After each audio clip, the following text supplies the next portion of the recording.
In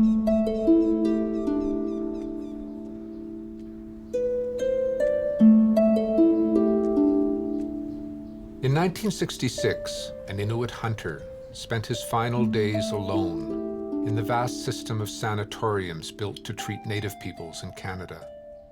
He was writing an autobiography, I, Nuligak, about growing up in Nuvialuit, close to the creatures of the tundra and the sea. Segregated from the strange world outside his window, thousands of kilometers from home, the words he wrote took him back to the land of his ancestors, when the world was one. I, Nuligak, will tell you a story. It is the story of what has happened to me in my life. All my adventures, many of them forever graven in my memory. Because I was the Iliapak, the poor little orphan boy, I really knew what misery meant. My clothes were little better than rags. But my mind was always alert to the happenings around me. Once my eyes had seen something, it was never forgotten.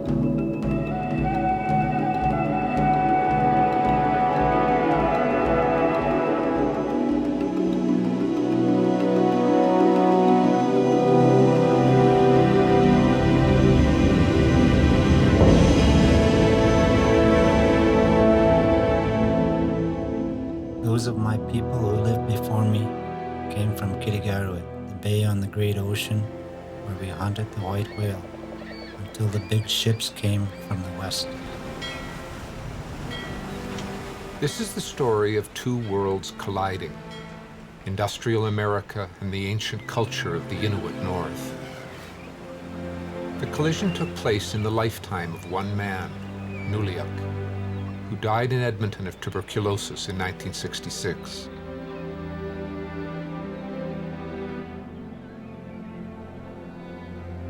Before his death, he finished the first history of the North, written by an Inuit. The Nuvialuit, in the space of 2 or 3 generations, underwent a degree of change as great or greater than that of any other human group in all of history that survived in the end. They came as close to being destroyed as you could imagine, and it's surprising, really, that they weren't. Someone of his generation, born in 1895 and living through that whole shift, no matter what he would talk about, it's an important record of a human life. Our culture and traditions are still very much alive because of people like my grandfather. We had to know about the past in order to know who we are.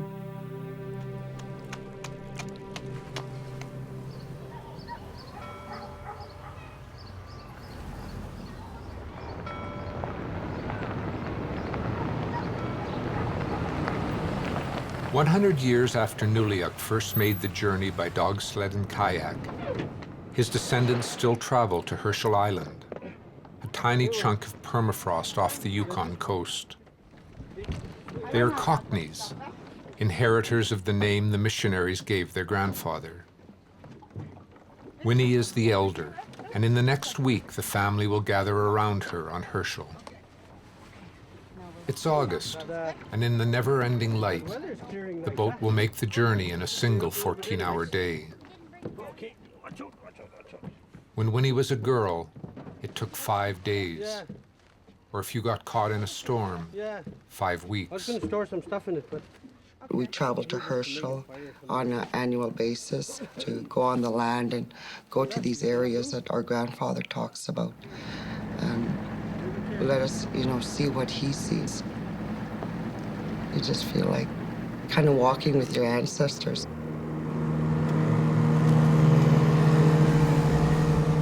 In her life, Winnie has seen a succession of invasions from the south, from the whalers to the current boom in oil and gas.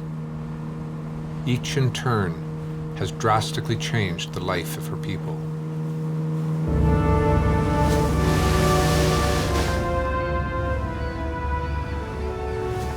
In the 1850s, the American whaling fleet sailed through the Bering Strait into the Arctic Ocean north of Alaska. Slaughtering the whales of that region to near extinction, they ventured east into Canadian waters, entering what was known as the Forbidden Sea. In about 1888, a man named Joe Tuckfield was sent east just to find out what was there. Tuckfield goes to the Mackenzie Delta.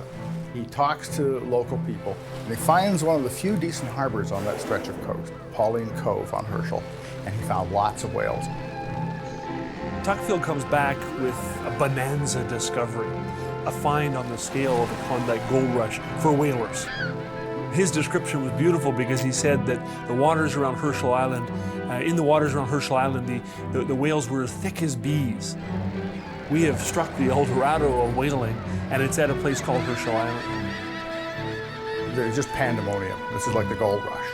The whaling community here is overjoyed to hear this. Within a week, there are 5 whaling ships anchored at Pauline Cove, and they're off and running.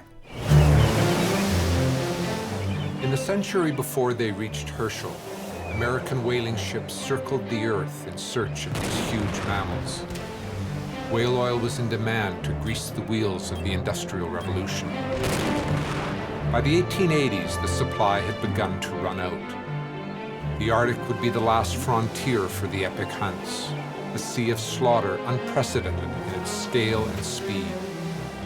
As petroleum products began to replace whale oil, ships sought only the cartilage-like baleen for the manufacture of corsets.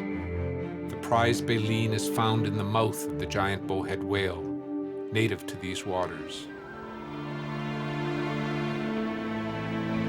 Not only was the whaling good, the vessels found the shelter of a natural port, hard to find on this rugged, dangerous coast. Pauline Cove is a relatively small little cove, but it was very nicely sheltered. One of the difficulties in Arctic whaling is that you had to get in and out the same season. Because if you didn't and you left the ship in the ice, the ship would actually be crushed. And so what Herschel Island had to offer was a place to stay. You could winter over, get another whole year of hunting, and then go out before the ice came that following year. They normally have to overwinter twice to fill up their cargo holds, and then they go back to San Francisco the next year. The best year was in 1894-95, when there were 15 whaling ships overwintered that winter at Herschel. There were about 1,000 men living on Herschel Island under the nominal control of 15 whaling captains. They knew that the whaling industry was a boom and bust industry, that when you got into an area, you over-harvested it pretty fast and you moved along. So Herschel Island itself was a bit of a slap-together kind of community. The first street of driftwood shacks on Herschel Shore was christened Society Row. The whalers organized diversions, from fancy dress balls to baseball games, depicted here by one of the sailors. But one day, caught in a blizzard, 3 ball players froze to death. People who didn't have the faintest clue about each other all of a sudden are living on the same very small piece of land.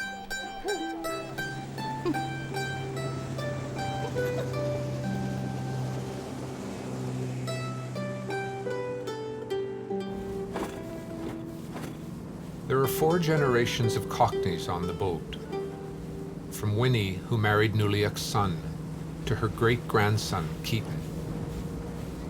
My mother's, 82 now. She's still very, very active, boating all the way from Inuvik to Herschel.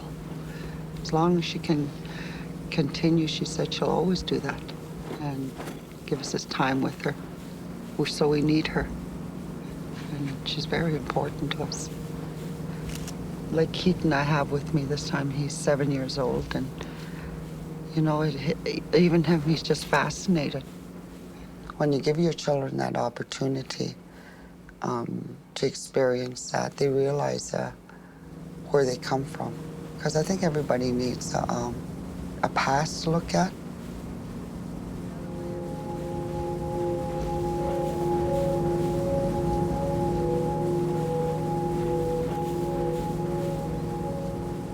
My father died before I was able to know him. Because I was the Iliapak, the poor little orphan boy, I really knew what misery meant, and my clothes were little better than rags. My mother married once again, and so my grandmother took care of me. She could not walk, for one of her legs was covered with sores. In those days, I lived alone with her. We were very poor.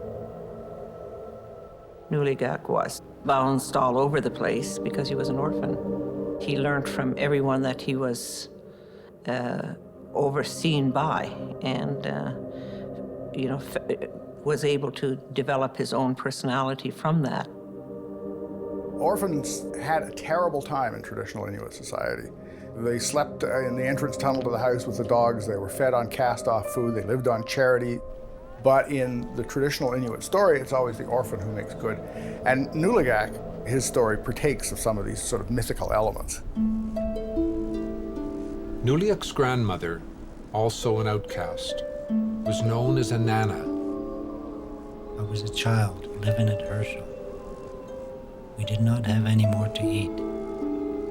Anana's legs were still paralyzed.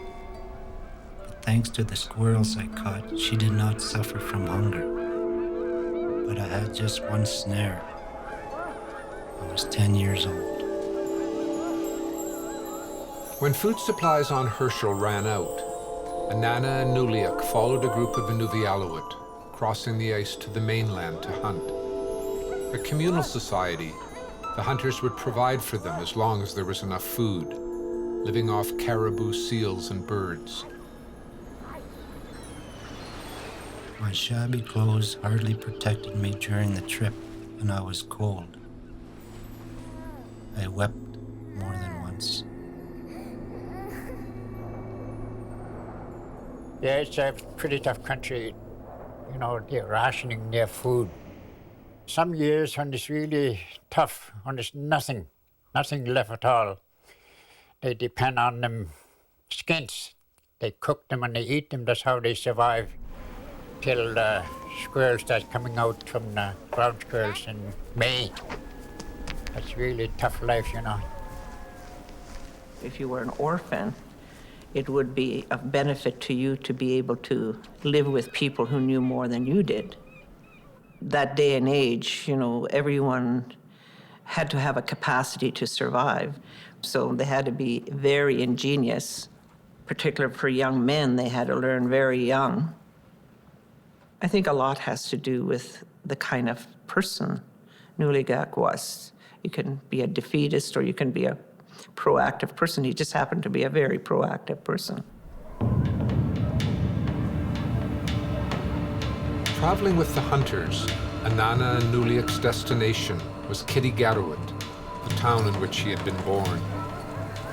Kittigaruit was the center for one of the most prosperous Inuit groups in Canada, the heart of Inuvialuit culture.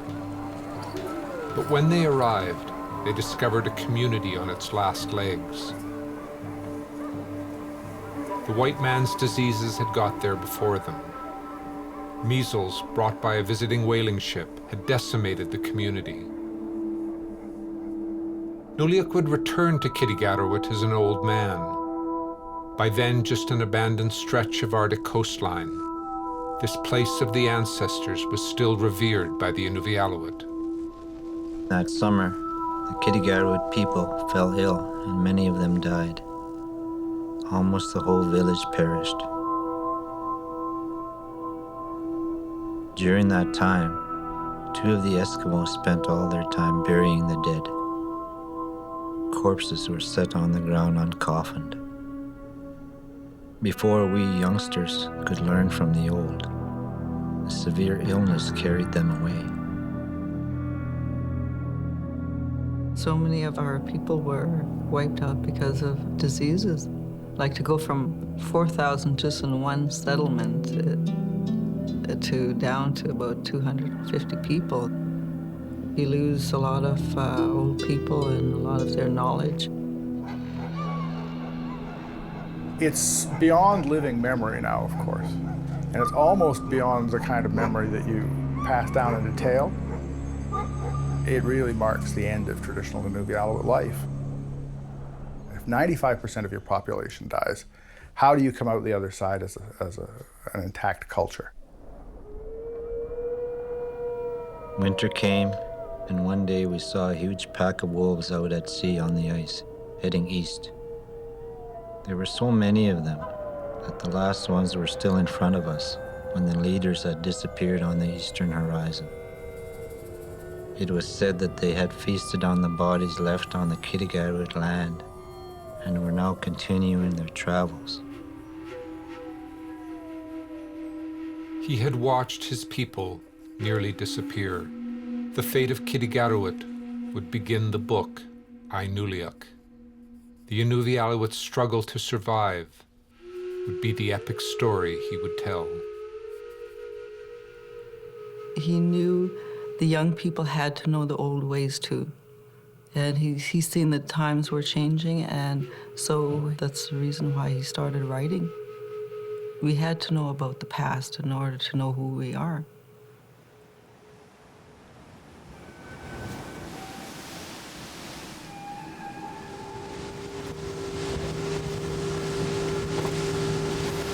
The last and most dangerous leg of the Cockney's journey to Herschel is the open water of the Arctic Ocean.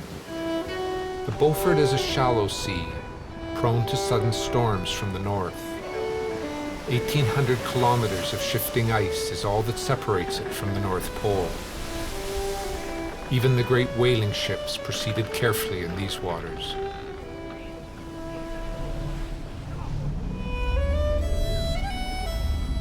A mile off the remote Yukon coast, abandoned when the last fur trade post shut down in the 1950s, Herschel Island sits today at the uttermost edge of Canada.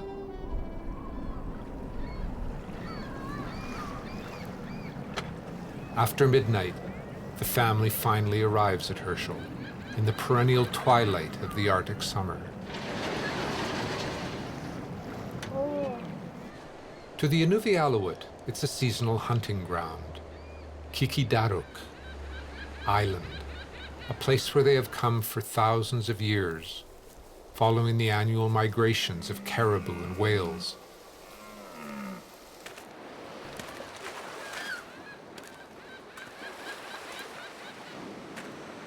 Kathy Cockney has flown in by bush plane to join the family.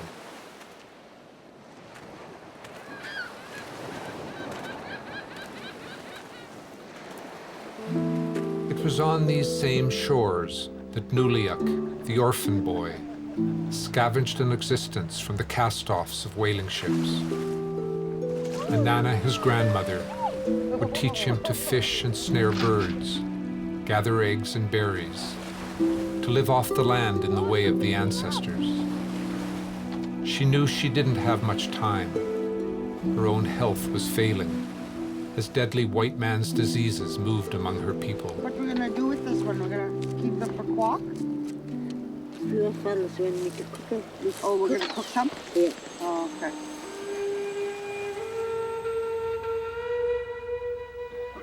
Diseases that were childhood diseases in Europe were killers among the Inuit population. Chickenpox among the Inuvialuit population could kill 10% of the population in a month. Add to that influenza, meningitis, whooping cough, measles. Nobody knew about flu or measles or nothing. The flu was so strong while they were still smoking, dropped dead. They had tobacco then. While they playing cards, they dropped dead. That's how strong the flu was. In Herschel Island, maybe 200-300 died in one spring. It was white man disease. They never died like that before. I once talked to an old woman in a Klavik who, as a child, had woken up in a house in the middle of winter and everyone else was dead. She was 4 or 5 years old. The nearest neighbors were 15 miles away, and everyone was dead. As epidemic after epidemic spread among his people, Nuligak would one day watch Nana, finally unable to walk, die alone on the ice. Anana fell sick. The tent where we lived was cold, freezingly cold. She got worse and became seriously ill. Soon our companions decided to leave. Nina called me. "Little one, don't stay here alone. Go, follow the rest." Those were her last words. All that day was for me a day of profound unhappiness. I wept. I had lost my grandmother.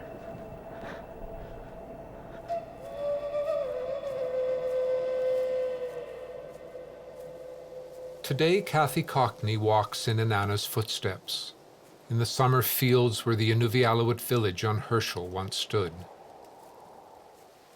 I decided to go to school and I got into anthropology and I wanted to get into learning more about our way of life and gathering it from the elders. This place is called Ptarmigan Bay, and there are a number of archaeological or heritage sites in this area that, different time periods. In a culture where people were always on the move, following the migration of animals, buildings were not meant to last. Little remains from the original Inuvialuit settlements.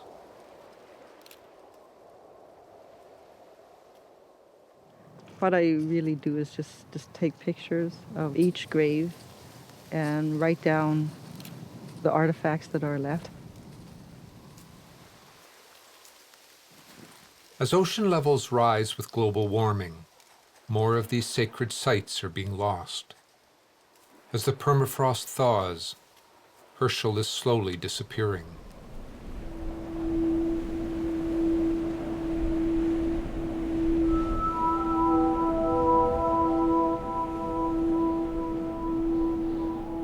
When the sea was covered with water, we finally reached the island that the Eskimo call Krikatariak, Herschel, the great big town.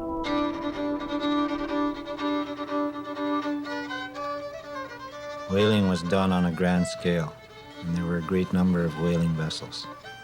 The whites had raised big buildings, stores and houses, and the population of Herschel was large and mixed.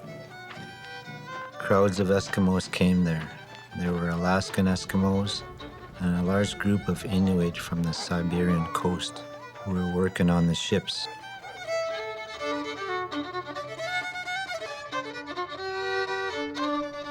When you look at Herschel Island as an Inuvialuit would have looked at it, the experience was often one of wonder. The scale of the buildings, the scale of the ships, the noise, the activity levels, the material wealth, the dozens and dozens and dozens of new things that for a young Inuit boy would have been brand new, things they had not seen before. First time they're seeing somebody smoking, they're trying to find out what kind of power is that. They puff of smoke go out their mouth.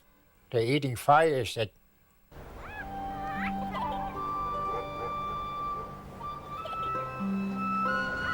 The sailors knew 100 different ways of amusing themselves. They always had something in their mouths, something they chewed. It so intrigued me that I kept staring at their jaws. One certain day, that thing was given to me. I chewed. It was delicious. It was chewing gum.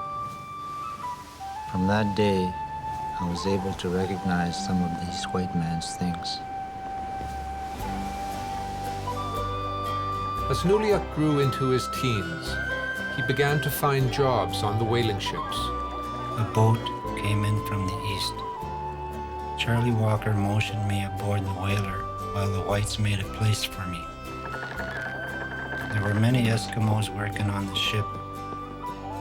I was surprised to hear the Inuit speak the white man's language and speak it well. My presence seemed to bring the ship good luck. On the sea, we hunted the white whale. It was I who took the helm.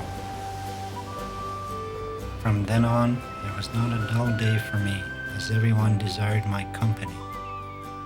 I became known as Nuligak, the little man.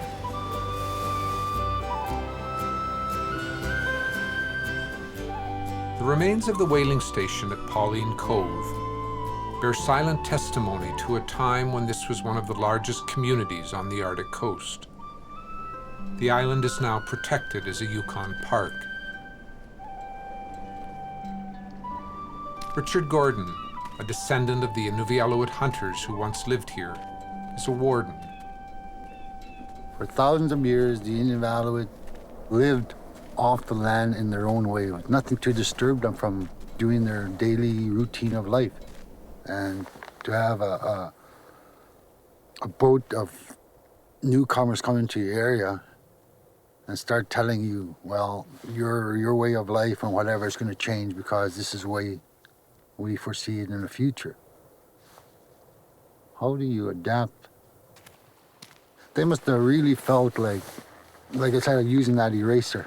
Just slowly, they just started erasing away how they lived.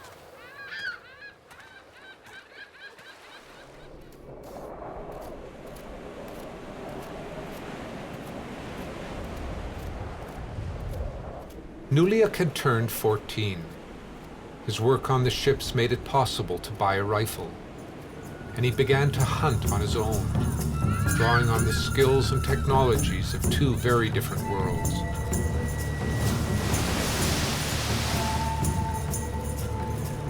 I cast a glance out to sea, and just before me I saw the wake of a school of white whales.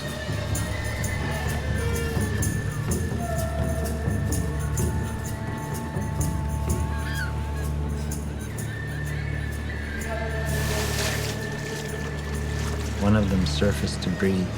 I shot and hit it in the head. The animal stayed put and did not move. It was true. I had killed a white whale with a little .44 rifle. Everyone was surprised and I was very proud.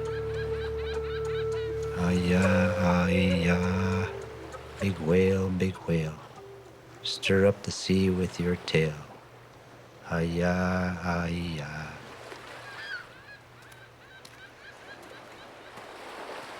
All animals were very important to the cultural lifestyle of the Inuvialuit. A lot of times you would hear that comment to say, only take what you're going to eat and don't take any more than that, because those animals, if you take more than that, it will deplete and it takes time for the numbers to come up. So managing your resources, looking after the land and all that is very important to our people.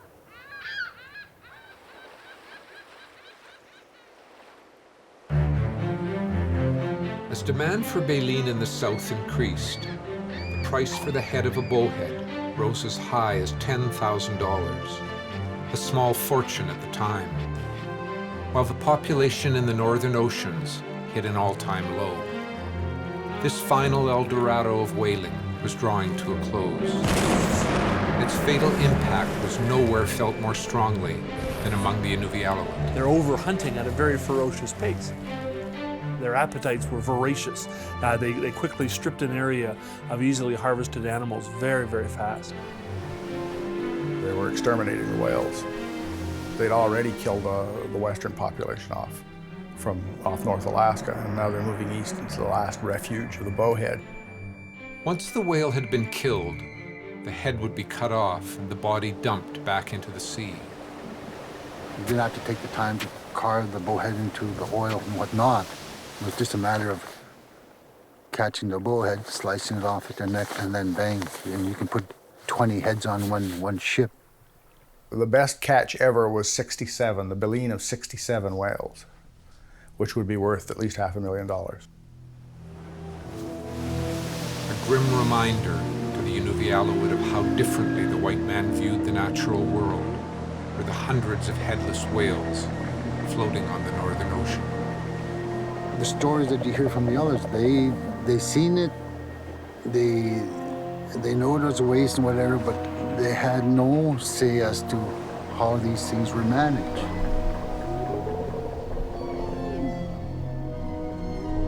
The The Inuvialuit sensed that much more than the whale was in danger. A land once so full of game became empty and silent as the repeating rifle took its toll. Young men like Nuligak now hunted to satisfy the appetite of the whalers. Hired to destroy their own world, the Inuvialuit began to lose heart. The whaling ships hired large numbers. Most of the crews were native. If not working as crews on the ships, they were professional meat hunters. They'd go shoot caribou, because that's what the whalers liked to eat, was caribou, and bring them to the whaling ships and sell them. And there were, tens of thousands of caribou killed to feed the whalers.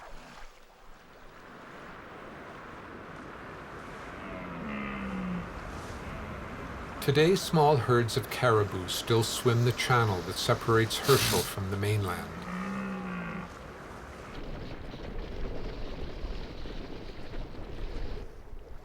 More of the family have arrived on the island, the teenage sons of the Cockney sisters. Richard Gordon has agreed to take them on a caribou hunt, as long as they respect the old ways. These are the kids most at risk in Inuvik, where drug abuse has become a modern-day epidemic. So go to that mound over here, I think. We'll go underneath here, and then we'll have a look again from there. They might move this way, They're going down in that little valley thing. If they go to that gully, we'll stay out of sight from them. Okay? Big bulls. Big bulls, yeah. I started to run after the tuk-tuk, the caribou, following the low valley between two ridges. They were going fast. But before they were too far off, I caught up with them without knowing how I did it. I must have run like the wind. Come on up, join the crowd. Yeah, come and join the crowd, that one.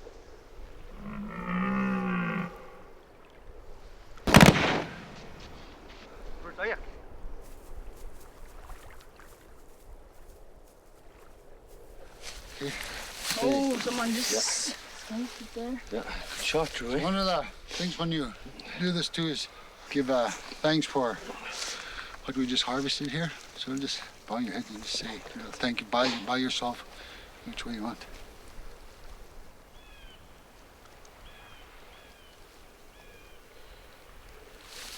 There's a real strong respect when you're out on the land, and to pass that on to the next generation is very important.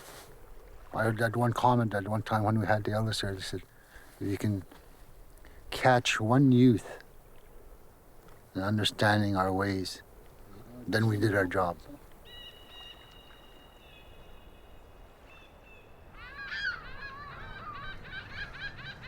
And this is when he was older. Two more of Winnie's daughters have joined her, Rosa and Jane. While the men are away on the hunt, they gather to look at family photographs. And this is your dad and mom? Yeah. The photograph is of Winnie's family with whom she grew up on Herschel. Like Nuligak, she was a handful. Look at me. Yeah. Stop looking. You're a tomboy too, I guess. Yeah. Winnie never sits still. She learned to make donuts from her mother, a recipe left behind by the whalers. She learned to hunt from her father. One day she would have her own trapline and dog team. But like most Inuvialuit women of her era, much of her work was as a seamstress, making the caribou and sealskin clothes that could mean the difference between life and death here. Wool and leather just can't keep you warm. You need caribou skin clothing, and only native women could produce caribou skin clothing. So they would hire native seamstresses who would come right onto the ships and sew and keep people properly clothed. And this would often lead to other kinds of relationships too, of course, but seamstresses would be often how they would appear in the books. Some of them were pretty rough guys, poorly educated, pretty hard cases, I think would be the term. You put them in a place where there is really no law, there are no social restraints or police to keep them in check. The idea of sexual jealousy was never an important part of Inuvialuit culture. And sometimes husbands went along with this because they got bought off. You have a white man for a friend, you share your wife with him. When they take their woman to the ship, they would give her a bottle, give it to your husband. Certainly it had terrible destabilizing effects. Marriages would be broken up, they might get back together again when the white guy goes away. There were whalers who came up who treated Native women with respect, and they fit into the Inuit sort of way of life. You have other situations where women were, for all intents and purposes, kidnapped onto whaling boats. There was one captain, Nuth, I think was his name, Captain Nuth, who was called the kindergarten captain because he was extremely interested in prepubescent girls whose parents he would bribe and so on and so forth. Pretty unseemly stuff.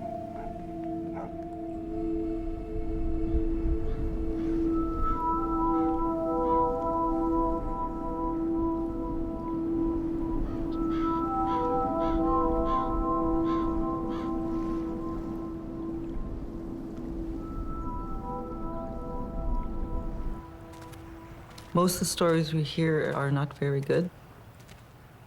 The impact that they made on our culture. It's a side that I really didn't explore because it just makes me angry, and sad of the way they treated the Inuit people. I stopped reading about them because it just affected me so much.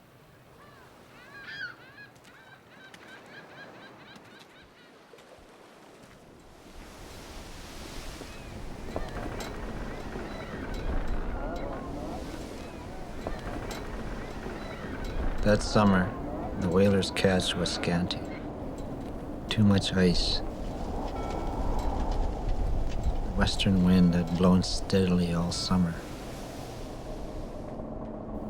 The ships that had to return home weighed anchor about mid-August, but they could not break through the ice surrounding Herschel and were forced to return. They were icebound.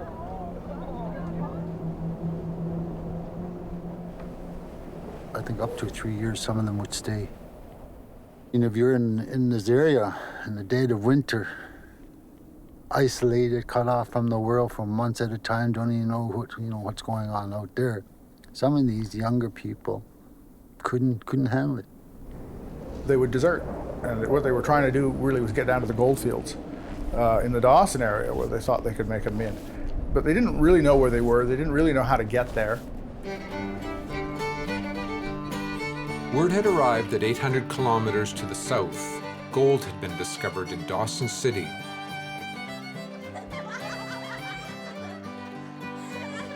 To stir-crazy whalers, the temptation was often too great.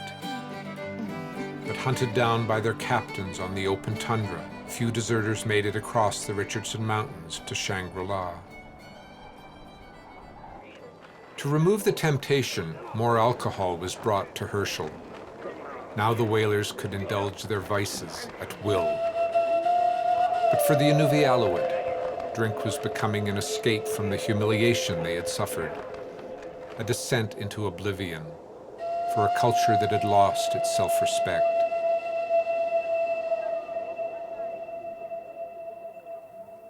No one understood it, and there was no treatment. Going back to the elders, that's one of the ugly stories that they don't like to talk about or remember because alcohol brings so hardship to everyone. Seeing the native people of the area totally lost.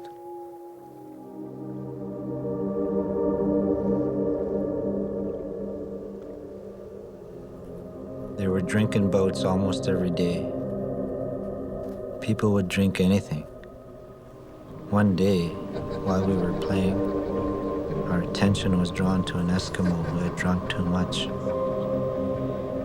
It had taken 3 people to subdue him and tie him securely with ropes. Bound hand and foot, he was thrown into a house and the single door locked after him. The whites went home, and I saw their prisoner escape. No ropes could even hold him, for he was an Angakko, a witch doctor or shaman.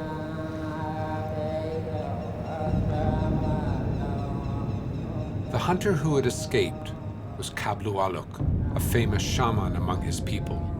Legend says he had turned himself into the feather of a falcon, his spirit animal, and floated up the chimney to freedom. The 4 walls of the white world would never contain the mystical powers of the Inuvialuit.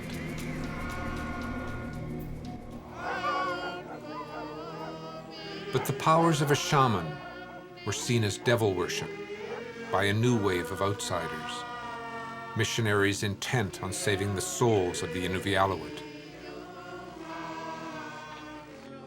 Stringer was the first. Stringer came in the early 90s. He didn't make a single conversion in the first, say, 6 years that he was there. And in his diary, there's, despair comes through the pages, beseeching God, and how have I failed these people? When the missionaries first arrived, they described this as Sodom and Gomorrah. They described Herschel Island as being the most debauched place in Western North America. The missionaries were consciously motivated by the highest ideals here, but in their own way, they're as destructive of native culture as the whalers ever were. They were up there to change people. They were up there to destroy the whole intellectual basis of Inuvialuit culture, the whole way it operated, all of the religious beliefs, the spiritual beliefs, which animated everything they did. Isaac Stringer brought a second Anglican missionary to Herschel, Charles Whitaker. Whitaker would convert the Inuvialuit Stringer had failed to reach, but there would be a price. Whitaker is the one who baptized the Inuvialuit. Basically en masse, beginning in 1907 for the next 5 or 6 years, the whole community. Converted, however, nominally. It's a little bit like splashing everyone with holy water, whether they know it or not. A minister, Mr. Whitaker, arrived. He poured water on a great number of people.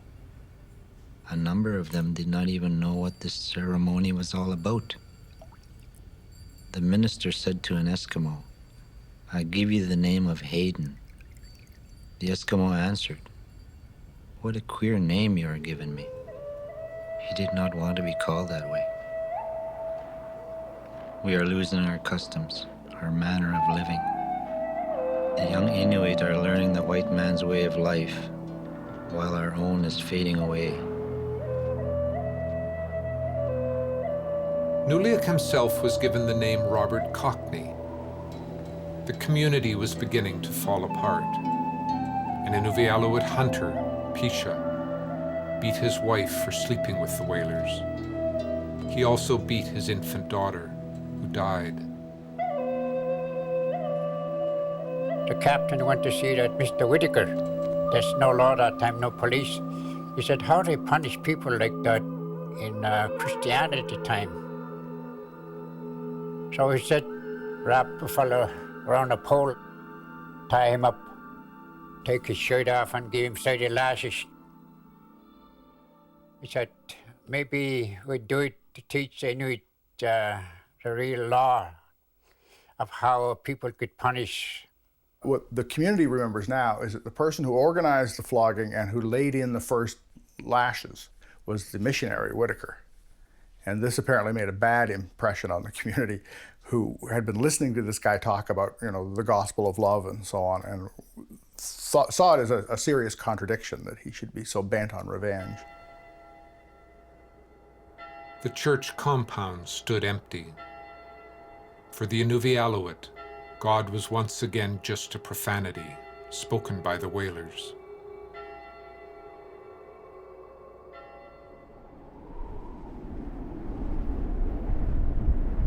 Putagor came to our place after New Year's in 1915 with the news that in the south, in Germany, the white men were waging war, and that we would be unable to obtain what was needed to live. He was very sad because he thought it would be impossible to live without these things.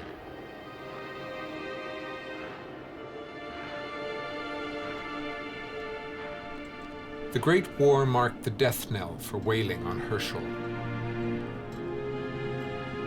The bowheads had all but disappeared. Ships commandeered for the war never returned. The great big town of Nuligak's youth was no more.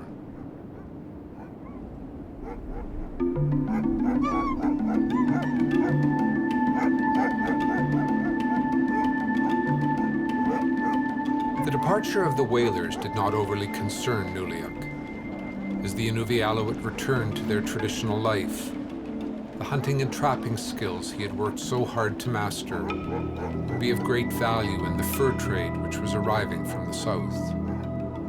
It was to be the final learning curve in the life of the orphan boy. Often, I was the only one to kill something. I knew my rifle, and I never missed. In those days, our dogs were skilled in hunting Nanook, the polar bear. They easily recognized a fresh trail. For tracking, the dogs were unhitched from the sled. When they began to bark, Nanook was at bay.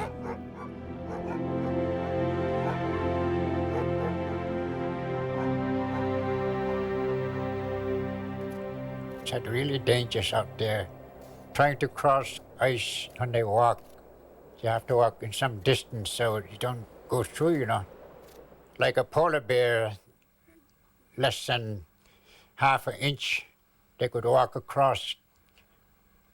So a polar bear weighs about 600-700 pounds. You know, navigating the weather, like if you get lost in a storm, you watch the snowdrifts, and you learn to watch the stars too from the Inupiat. You look at the stars, and when they reach that mark, that's where your home is. Home now had new meaning for Nuligak. His center had moved from the white man's town to the endless snow and ice that surrounded it. And in the expanses of the Arctic, he found a companion for life. In the month of October 1921, I took a wife, a Métis with French blood. She was a widow with 4 children. Her name was Margaret. Henceforth, I had to work hard in order to feed these children. To Margaret's 4 children, he added 4 of his own, living on the land, teaching them the traditional ways of his people. On the 28th of November 1923, my wife Margaret had a little boy. I called him Walter James. It was a great joy to have a son.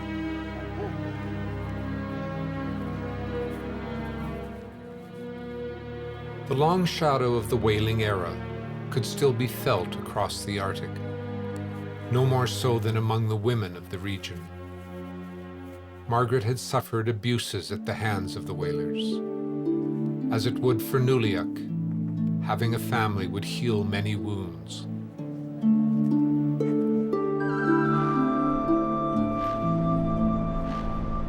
My eldest son, Walter, although very small, wished to follow me everywhere.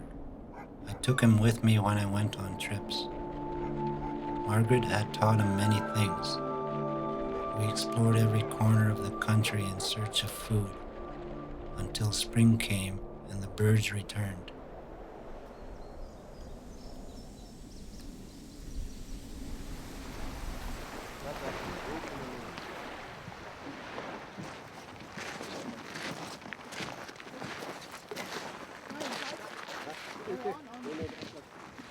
The Cockney hunting party returned to Pauline Cove, as Nuligak and his sons would have long ago.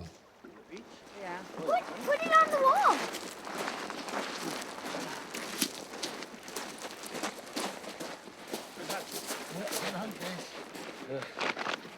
Thanks a lot. We accomplish our goal. Thanks a lot, Richard. Good help.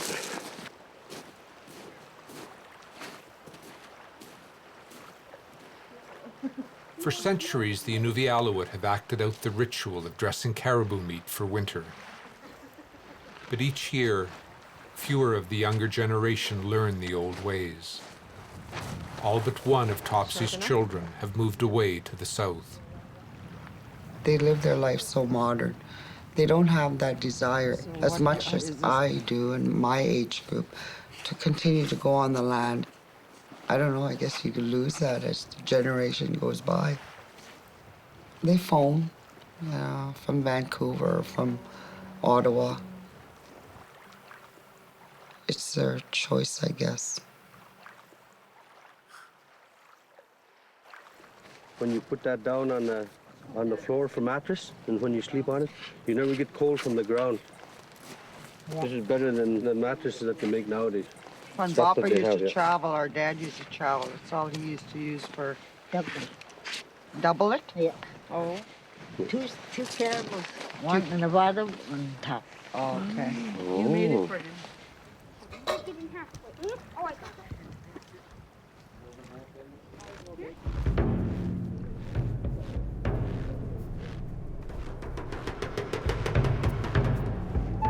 Once again, the whims of fashion in the cities of the south made their impact felt in the Arctic. Nuligak would become an entrepreneur in the white fox trade, where a single pelt can fetch $50. They could compete against whites on something closer to an equal footing.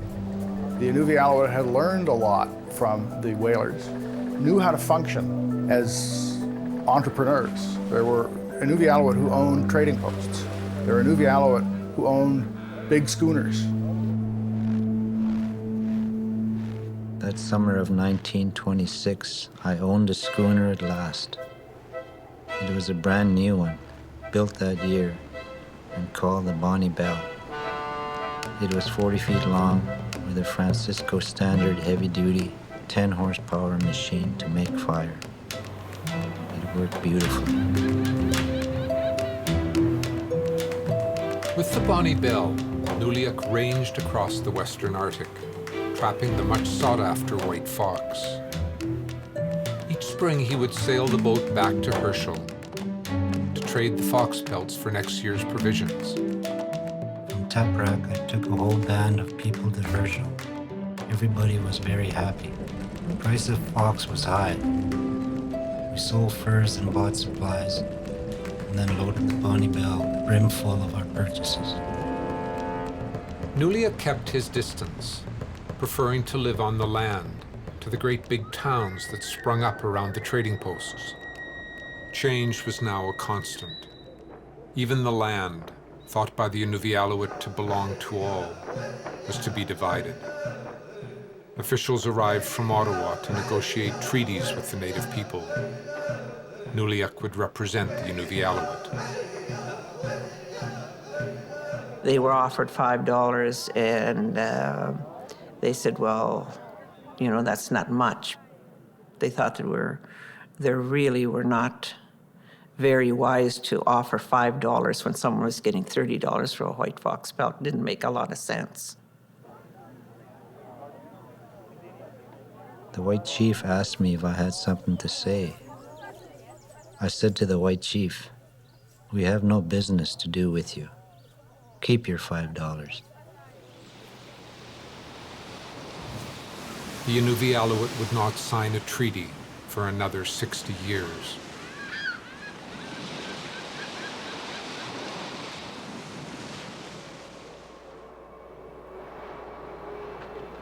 If you looked at people like Nuligak, they had to really know the land. They had to know where animals were. They had to know when to travel. and they had to be ahead of the game all the time to survive. Amatiks, or parkas sewn from caribou and sealskin, would be critical to Nuliak's survival on the ice. Margaret spent hours making clothes for the family, teaching her daughters as she worked. One of the last people to whom she would pass on the intricate traditional stitches of her people would be Winnie, her granddaughter. She always told me to learn everything, so I learned everything while she was living. I make anything. Mitchell pie pieces the hardest ones. I used to make shoes for you girls and boys. Water boots and fancy shoes with the white.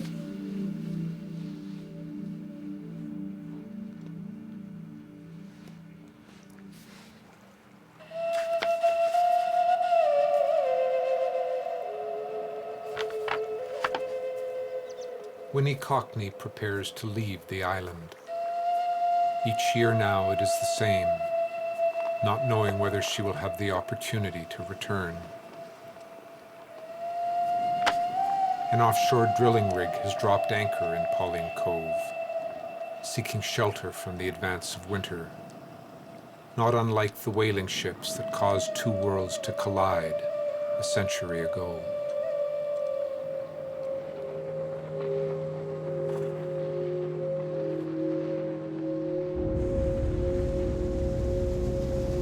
The family begins the long journey home. With oil prices skyrocketing because of another war in the south, the future of this coast is uncertain. The North Shore of Alaska, just to the west of Herschel, is a wildlife refuge, the calving grounds of the porcupine caribou herd. Officials in Washington want to convert it to a massive oil field. Some say the caribou will never return. The Inuvialuit will have to adapt yet again.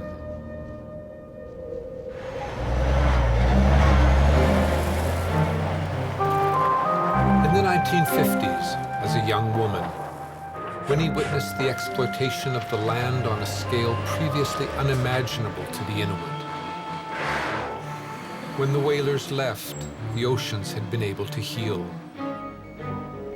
But now the demand for fossil fuels and the Cold War with the Soviets and a campaign of industrial development from which there would be no return.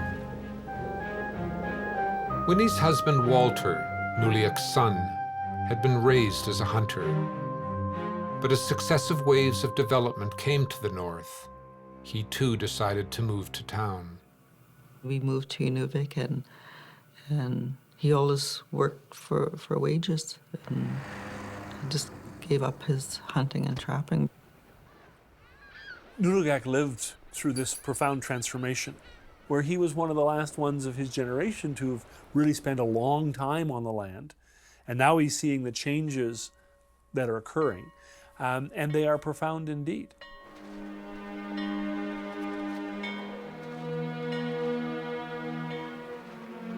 I started school in Inuvik.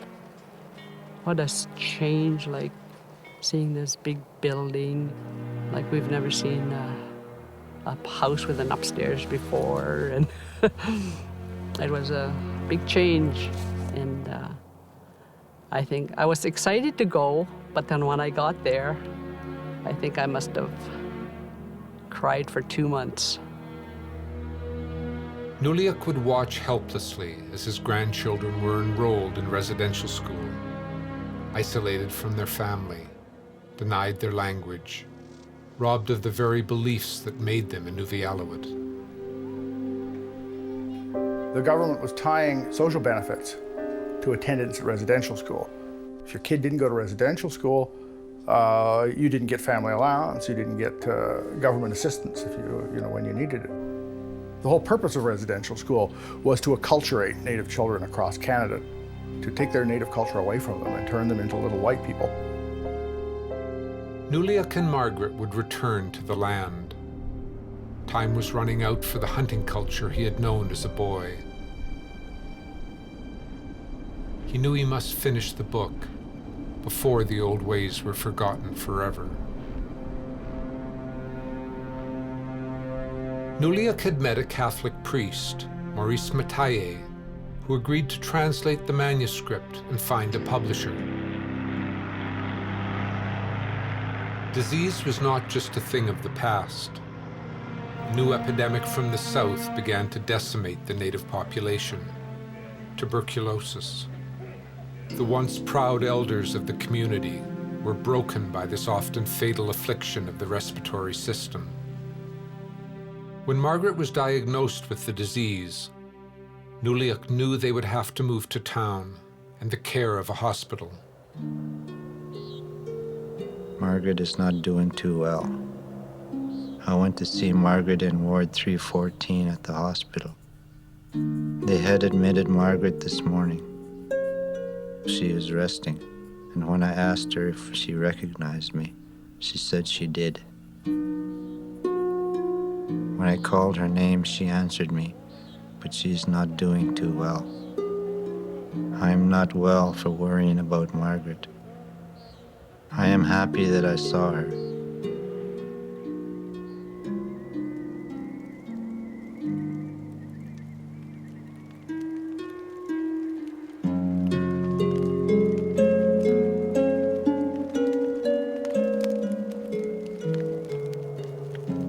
I hunt no longer.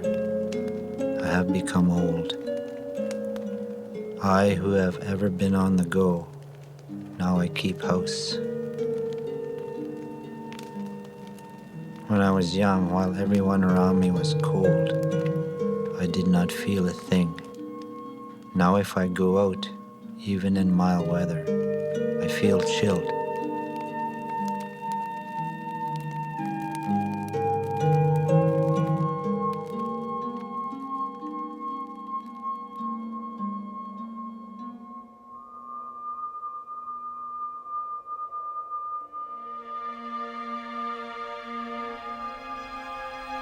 This morning after 6 o'clock, the nurse came to get me.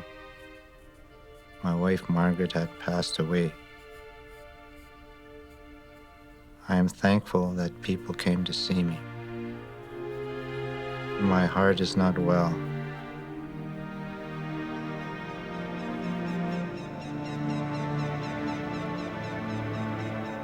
He talked about losing her, and the couples back then were very close, and they depended on each other, and it seems like they don't live very long after that if one loses their husband or wife.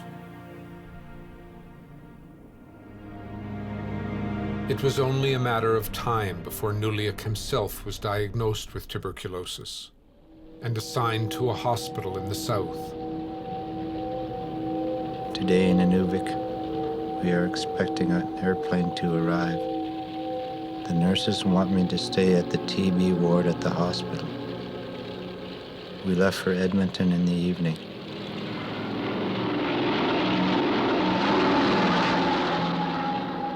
In those days, a plane came in, and then you went out, and you didn't have anyone necessarily tracking where people went. There was no contact after that.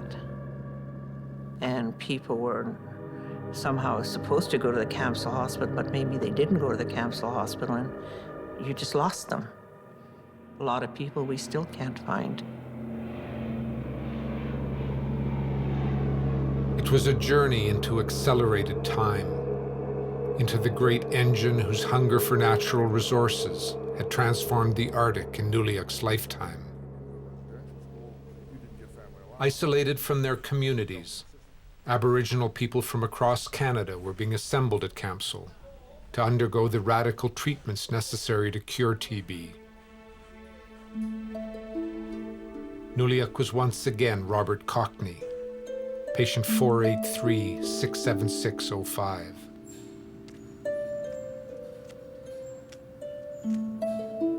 Today is Sunday, and there is no snow yet. They x-rayed me 14 times today. Doctors and nurses did tests on me, and they never explained anything to me. That is the way they behave in this land. People pass by without speaking to me. Vehicles never stop going by. There is still no sign of snow. He must have been very lonely in the hospital because we're such a sociable, people that we have to have family around us.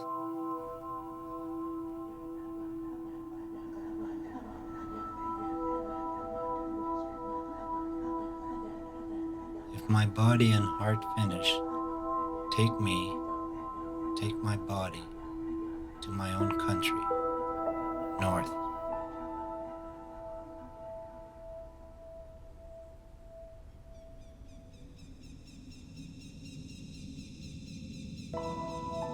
Nuligak died on May 4th, 1966. His body was shipped to Tuktoyaktuk for burial.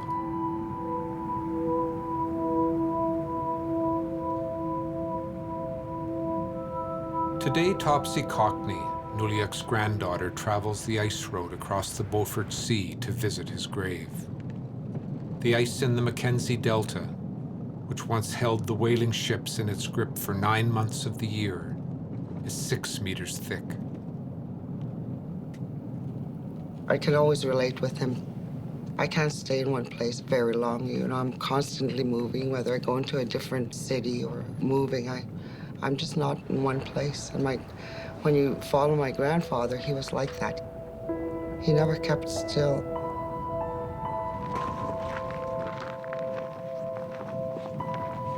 I know I have to be here.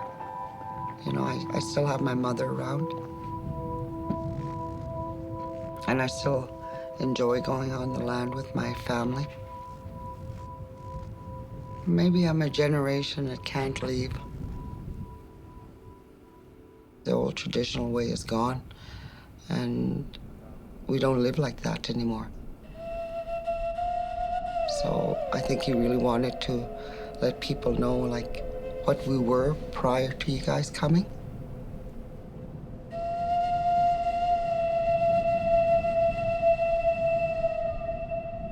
Nuligak and Margaret are buried in the cemetery at Tuktoyaktuk, overlooking the Arctic Ocean, the expanse of ice and snow and time over which their ancestors came so long ago.